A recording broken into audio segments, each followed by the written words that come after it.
الله لا إله إلا هو الحي القيوم لا تأخذه سنة ولا نوم.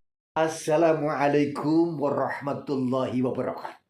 Sahabat beriman yang berbahagia, marilah kita lanjutkan pembahasan kita tentang 14 episode perjalanan kehidupan manusia. Saat ini sampai pada episode yang ke-7, yaitu kehidupan di padang mahsyar. Banyak sekali ayat-ayat dalam Al-Quran dan hadis sahih yang menerangkan tentang suasana kehidupan di padang mahsyar. Dalam surat Al-Waqiah ayat 49-50, Allah berfirman, A'udzubillahi minasyaitonir rajim. Qul innal awwalina wal akhirin. Katakanlah, sesungguhnya semua manusia pada generasi terdahulu, yaitu umatnya Nabi Adam, Nabi Nuh, Nabi Ibrahim, Nabi Sulaiman, Nabi Yusuf, semua Nabi Daud dan seterusnya, Nabi Musa, Nabi Isa. Semua umat nabi-nabi terdahulu, wal akhirin, dan umat generasi akhir, yaitu umatnya baginda Rasulullah Muhammad sallallahu alaihi wasallam. Lamajmu'una ila miqati yaumin ma'lum. Benar-benar mereka akan dikumpulkan di hari tertentu, maksudnya selama 40 tahun. Dalam hadis Tabrani yang disahihkan oleh Albani. Kemudian dikumpulkan itu pada hari yang sudah dikenal, yaitu di padang mahsyar. Untuk apa dikumpulkan? Untuk dihisab, diberikan balasan. Maka pertemuan itu disaksikan oleh segala makhluk. Hal itu Allah terangkan dalam surat Hud ayat 103.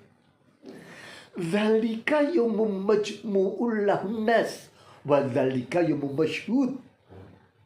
Ya. Hari kiamat itu adalah hari yang semua manusia akan dikumpulkan untuk menghadapi hisab dan disaksikan oleh segala makhluk. Maka hidup yang singkat ini di dunia ini, jangan sampai kita berbuat aniaya, zalim, merugikan orang lain. Bahkan jangan sampai berbuat aniaya kepada binatang apapun.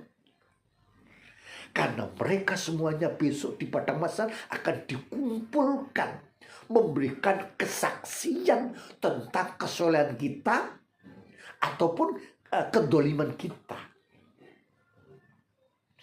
Sahabat beriman yang berbahagia, selanjutnya Rasulullah Muhammad sallallahu alaihi wasallam menerangkan kondisi di padang mahsyar itu dalam hadis sahih riwayat Muslim nomor 2864, bahwa pada hari kiamat itu matahari akan didekatkan, jaraknya terhadap manusia jaraknya hanya 1 mil.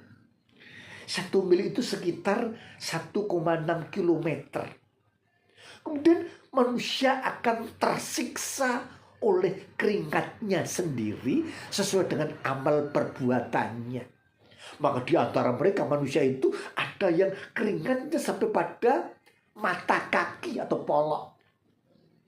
Ada yang sampai pada lutut atau dengkul. Ada yang sampai pada pinggang. Dan ada yang tenggelam oleh keringatnya masing-masing. Betul-betul manusia akan mengalami nasib kondisi sesuai dengan perilakunya ketika di dunia. Maka Allah itu zat yang maha, hakim yang sangat amat, adil dan bijaksana. Tidak mungkin Allah memberikan hukuman yang keliru, salah hitung dan seterusnya.